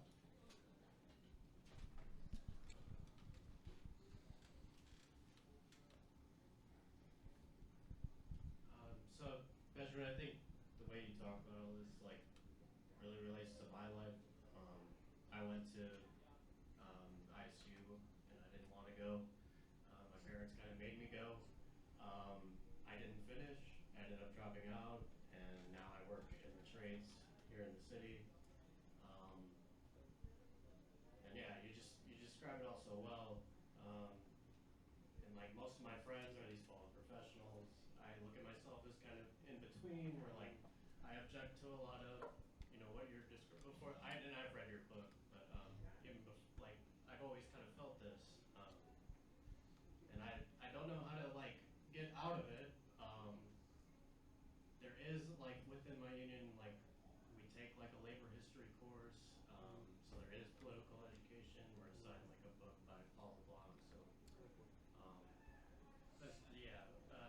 I want to teach it someday, but we don't really engage with the text and stuff, so I don't know.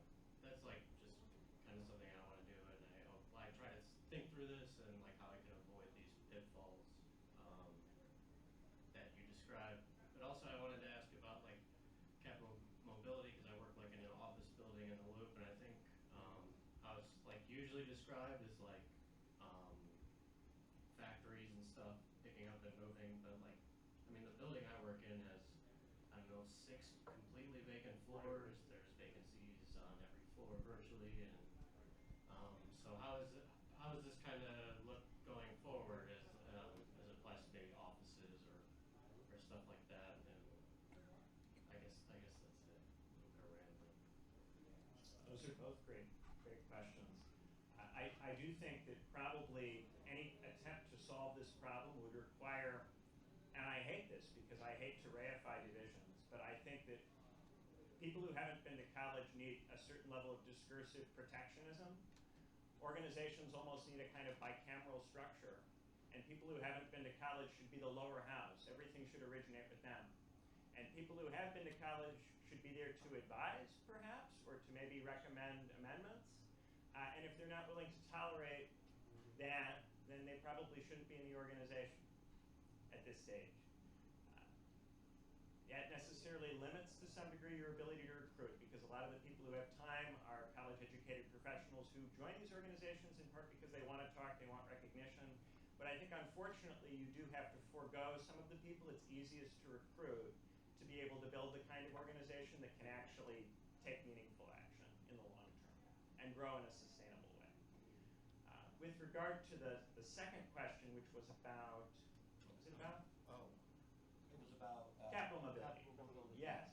So to get a little bit more concrete, when I'm talking about capital mobility, I'm mainly talking about the fact that the easier it is for jobs and for tax revenue to move from place to place, the less leverage workers in a particular place or states have over those jobs or over that tax revenue, right? If your employer can very, very easily relocate to another country, then your threat to strike is greatly diminished by that, right? And also, the less it costs your employer to have a brief shutdown of the business, the less leverage you have, right? If you shut down an old steel factory from the 70s, the moment you shut it down, even if it turns back on, even if you begin the process of turning it back on in 30 minutes, you cost your employer an incredible amount of money they never get back, right? If you do the same thing at a Starbucks, you just don't cost your employer anything like the same amount of money. And as these factories get automated, as convenience stores get automated, they don't need as many people. It's easier to get scabs, it's easier to get replacement workers, right? So one of the things that they've done is they've made it much easier to pick up and move factories. They're turning them into Lego kits, effectively. They're making them much, much simpler to pick up and move. And they're also automating the jobs. So factory workers have a lot less leverage. There's still some leverage for workers in logistics, railroad workers, truck drivers, people who move things. That is still a choke point that we have some level of ability to control. But for the most part, we've now gotten into this weird situation where stuff is being made mainly in countries that are far away from the core, from the rich states that actually have the power in principle to do something to revise the system. So as this process continues, and you have more and more trade, and you have more and more mobility, states, which only control money when it happens to visit their territory, have less and less ability to tax it, which means they have less and less ability to sustain public services, welfare. They have less and less ability to implement new programs. And this is why, like, people talk all the time, oh, if only we had European-style democratic institutions, wouldn't we be able to fix everything? Well, no, in the European countries, because they are constantly in this race to the bottom on taxes and on constantly competing for ever more flexible labor markets, they call it, the process of making it easier to fire European workers, right? The Hartz reforms in Germany gave Germany a competitive advantage by making it easier for the German factories and the German companies to fire their workers, and that allowed them to export goods more cheaply to states like Greece and Spain and Italy and Portugal. That drove the euro crisis, it drove the impoverishment of these states. That is a factor of capital mobility. And the more it goes on, the more rich people can credibly threaten, if you do something we don't like, there will be a run on your currency, there will be a run on the bond market, you aren't going to have enough tax revenue, you're going to have major economic problems because we're unhappy with you, and you're not going to win the next election when you have major economic problems, are you? And this is something that we do have to face. One of the things that we saw from COVID, the lesson I took from COVID, is that even if there are very, very, very, very small increases in the prices of consumer goods compared with what has taken place historically, and even if there are brief shortages of very specific things, this drives people absolutely crazy. And it drives people so crazy that Donald Trump ran away from the trade war with China in the final year of his presidency because he was so scared of spiraling price increases. Now, if you can't tolerate an inflation rate over 5% for any length of time politically, if that in and of itself is enough to make the government unelectable, major disruptions and major reforms are unthinkable in a democratic state. That's the direction we're heading in. We're getting to a point where even if you did elect a government completely full to bursting with people who in principle want to do what we want, they would run right into these constraints, and they would start to become panicked that if they really did the things that they were elected to do, that we're begging them to do, that we would become irate over the price increases and throw them out. This is what caused Greece ultimately to choose to stay within the European Union during the Euro crisis. At this point, it's more than a decade ago, if people don't remember. Very, very significant instance of this, where you had a government that was absolutely trying to do something different and found that the constraints were just much too strong for it.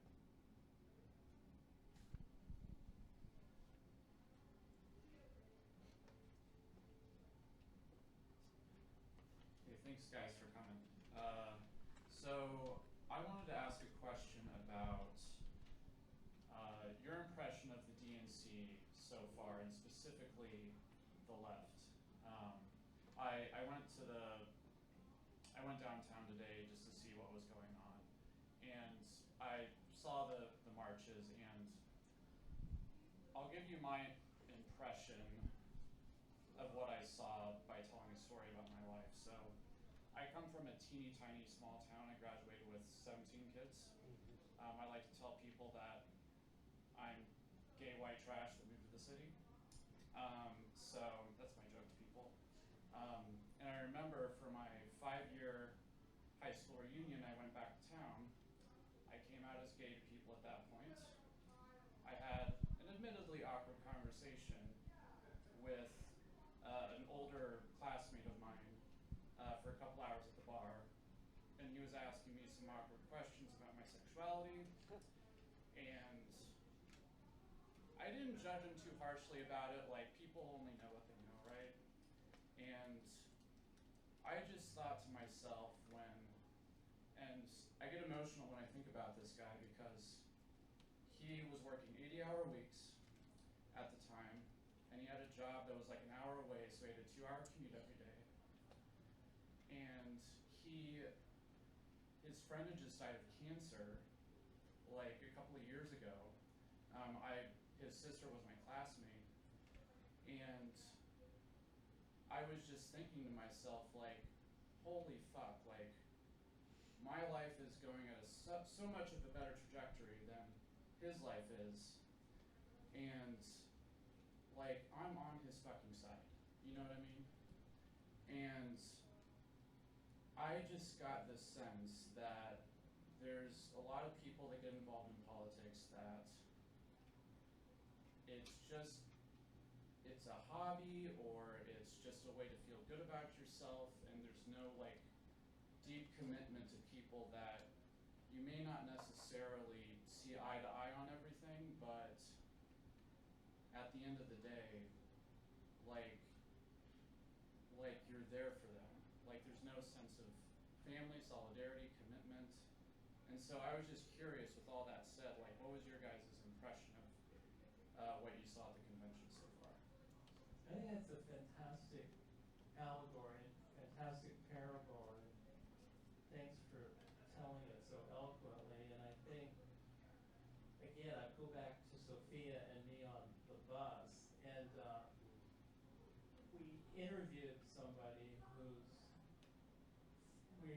Doug and Ben and Chris and I are trying to make a film, and so we've been interviewing everyone we can. So anyway, we were on this bus, and we sat down next to somebody whose whose father was once a well-known athlete, I gather, and so she was,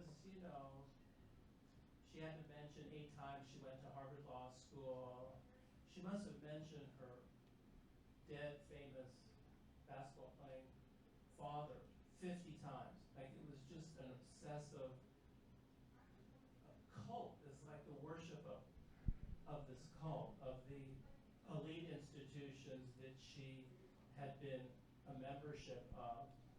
And she literally wore a watch with her father's basketball jersey number on it. And it was, for all this time that she was talking, she was also criticizing the cult of Donald Trump. And the contradictions just ramified for me hugely and resonated with, I'm sorry, I didn't catch your name.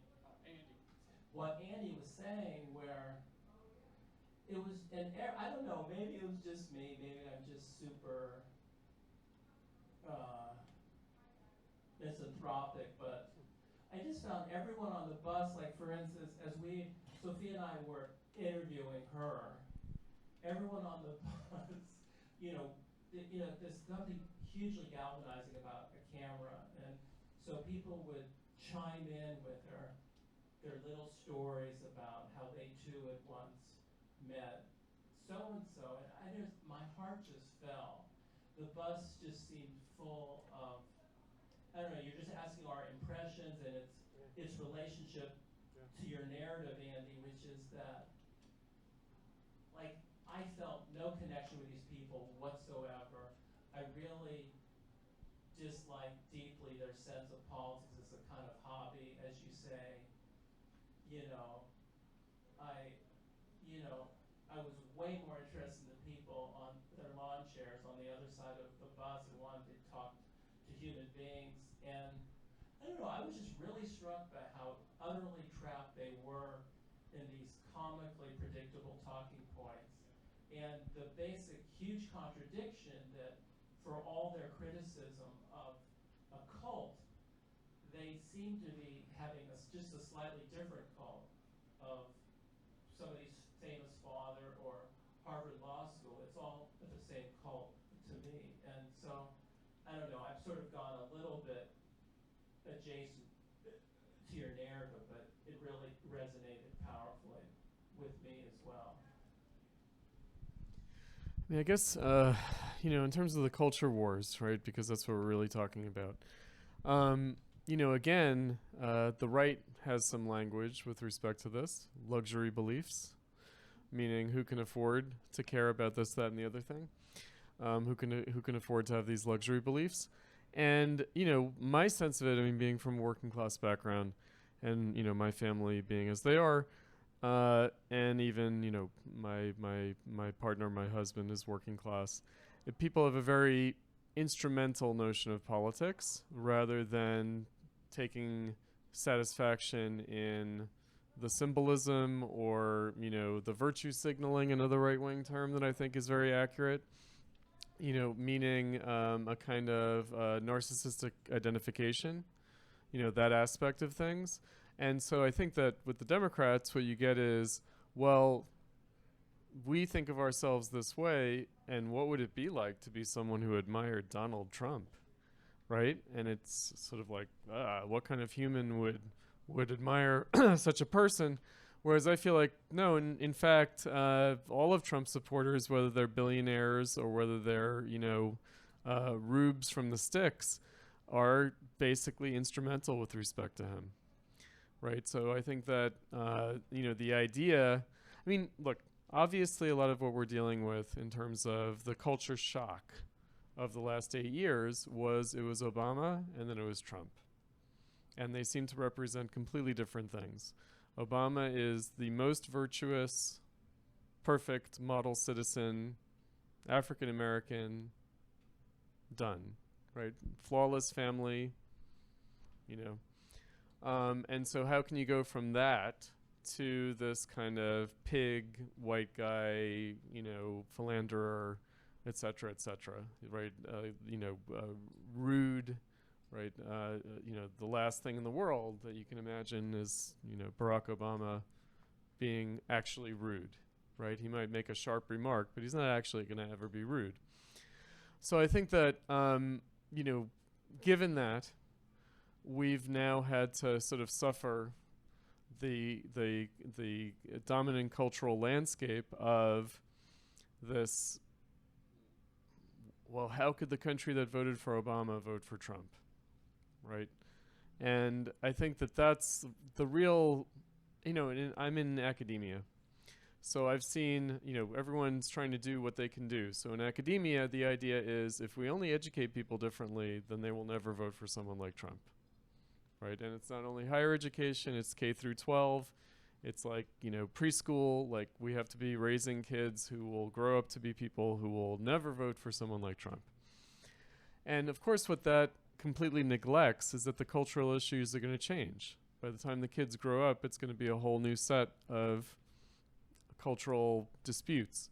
And so there's no way to educate people to be resistant to whatever is disagreeable. And so I think that, you know, for me, an actual working class-based socialist movement would have to bracket almost all of the culture war stuff. In other words, would have to really leave a lot of that kind of virtue policing at the door, meaning it would have to be a situation in which, and I think that, Doug, you interviewed people in Milwaukee who were kind of lukewarm Trump voters for the film, and who have a variety of views within the family, a variety of views in the friendship circle of the younger guy. You know, that's reality, right? Like the reality is that people do actually depend on each other and get along with each other even when they disagree over things that the Democrats would have us believe are the crucial kind of attitudes or moral standards on which everything hinges. It does not. Yeah, as far as the DNC goes, Harris for me will always be the person who flip-flopped in 2019 on Medicare for all. And that's all she'll ever be to me. She'll be someone who spat on the demand for health care, and I will never support her. I won't support Trump either, but I'll never support her. The thing that really stood out to me so far is that yesterday there was a protest that was feminists and LGBTQ for the people of Palestine. One of the things that has really, really bothered me in recent years is the turning of foreign policy issues into culture war issues, and the use of having the right take on foreign policy as a professional class stick with which to beat working people, to demand and insist that working people center your particular view of a foreign policy crisis in much the same way that it's demanded that they center particular cultural or social issues, and to impose often very one-sided, very thoughtless, very fundamentalist, insistent positions that way.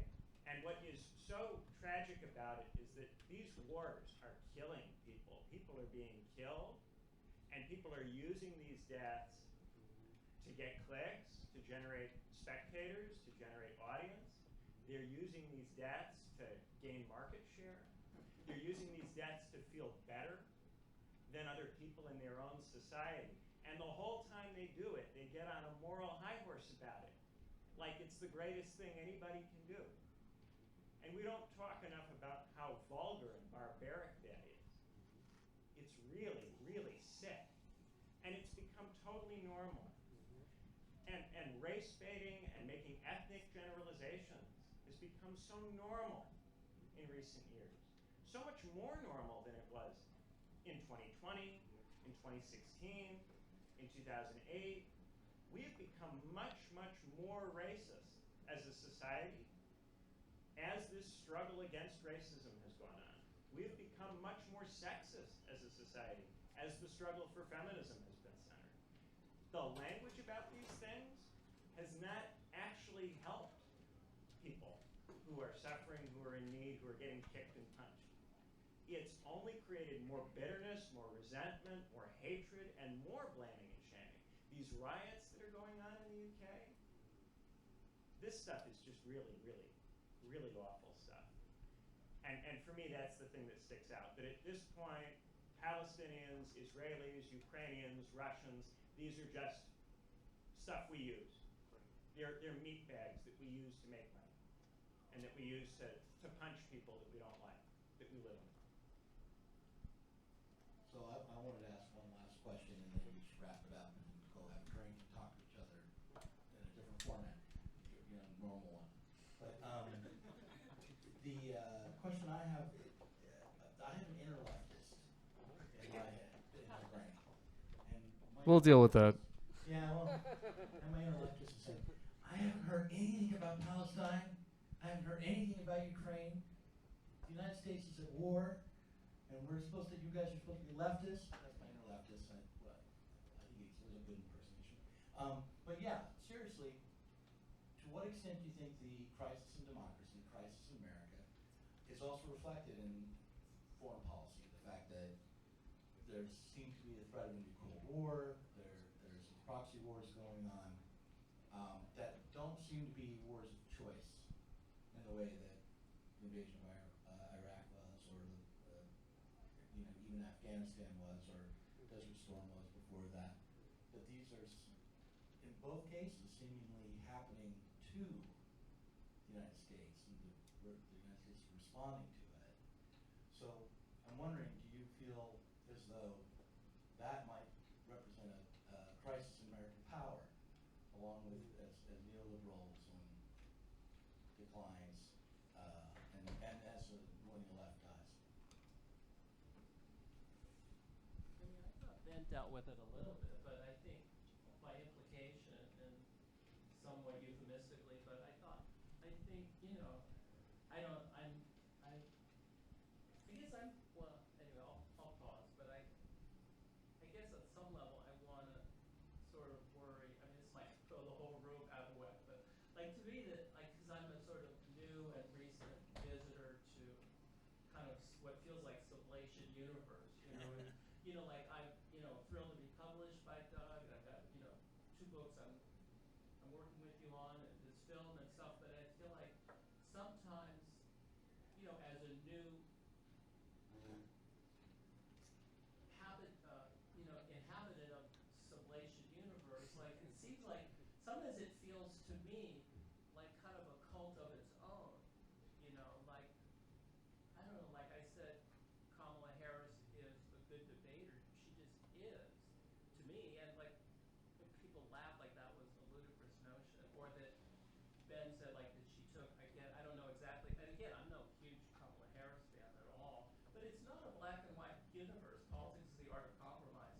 The idea of Bernie Sanders as being some kind of tattered compromise socialist Democrat seems to me just a kind of apocalyptic utopian Marxism, and it just seems to me like having almost no connection with the real correct. world. That's what this is. And the thing, like when Ben says, like, in 2019, she took a position, it sounds like that she did cave. I'd have to look it up, but like, human beings are flawed. Politicians are flawed.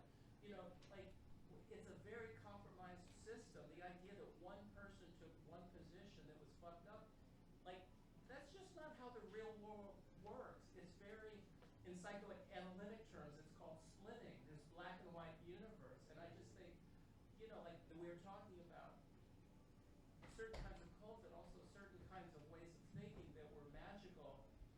I forget in what context tonight, but, to me, as a thrilled visitor to sublation verse, like, so much of the rhetoric is fictional. You guys just speak your own somewhat cultish language, to be honest. You're all just speaking to each other in a kind of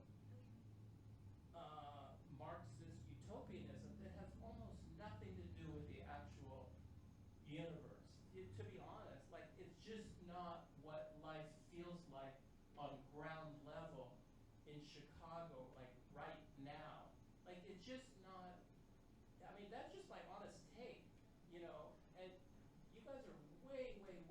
more versed in political theory than I am, but just as a visitor to it, it honestly seems like it's who can take the most thrillingly outre position.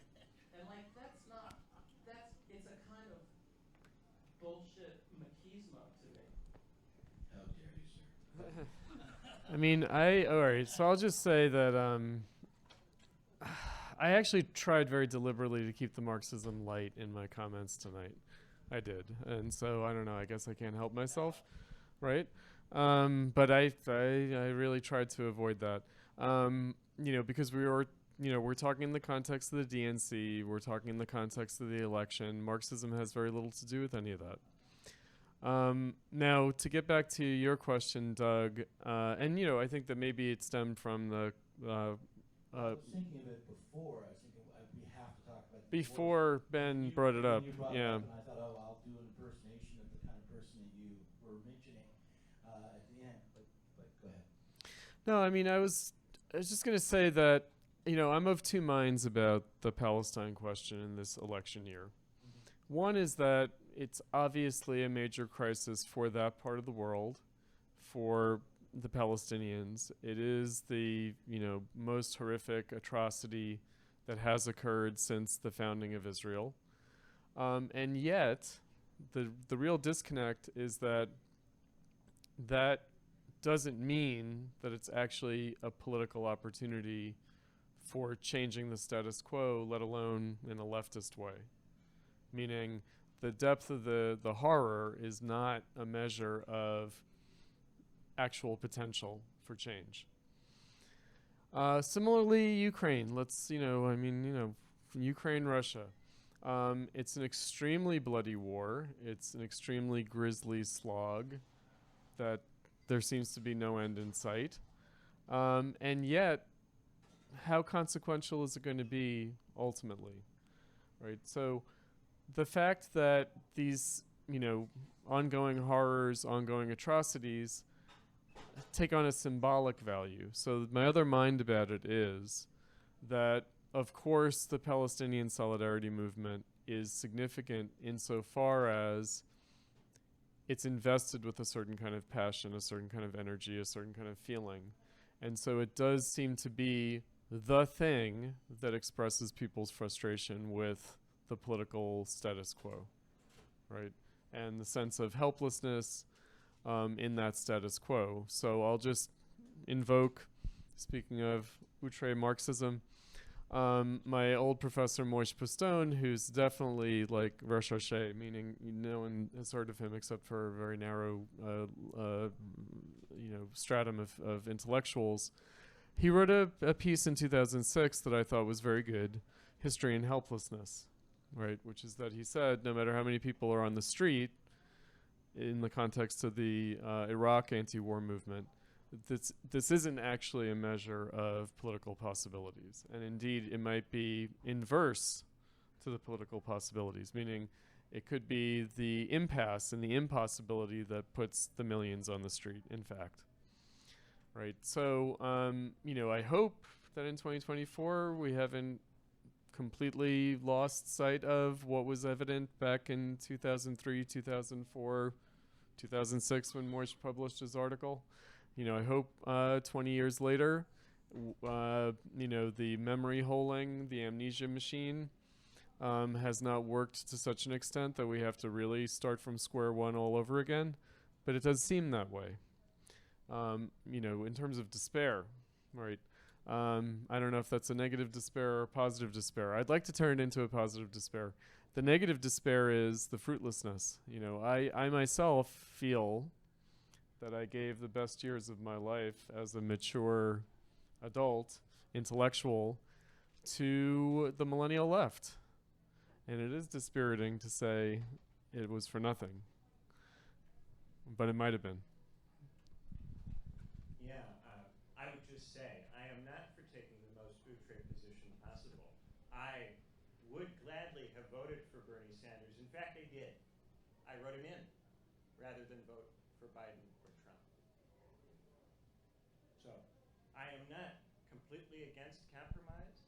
I I do think that there are many reforms that can be generative in terms of they can give people more time, more security, more consciousness, give them opportunities to think and act and do things they previously couldn't do.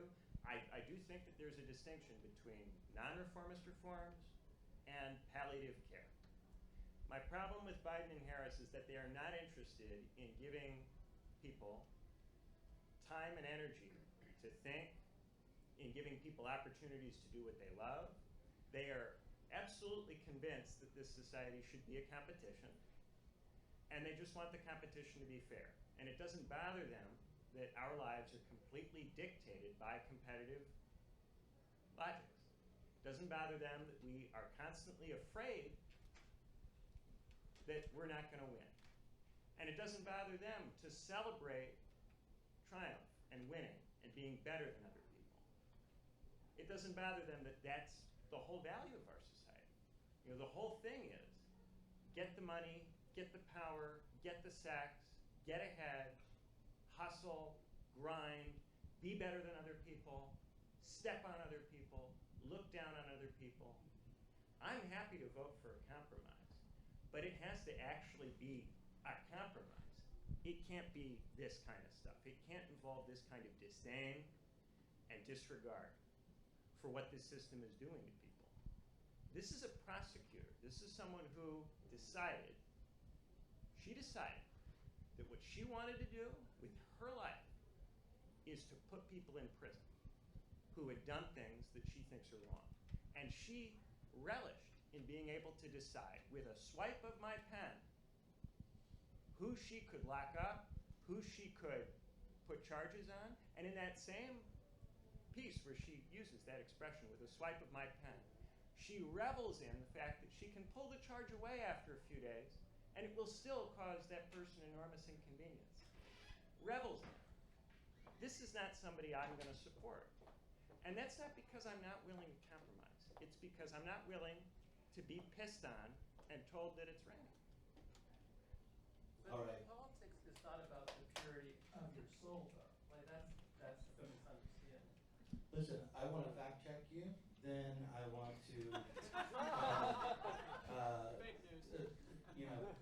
let you go from the sublation unreality, and we can go into reality. But the fact check is, when she said that thing about swiping the pen, she was actually, I think, in full context saying, listen, I had a big burden as a prosecutor, and the amount of power I had over people made me think about how if you listen to what she actually said, that's what she was saying.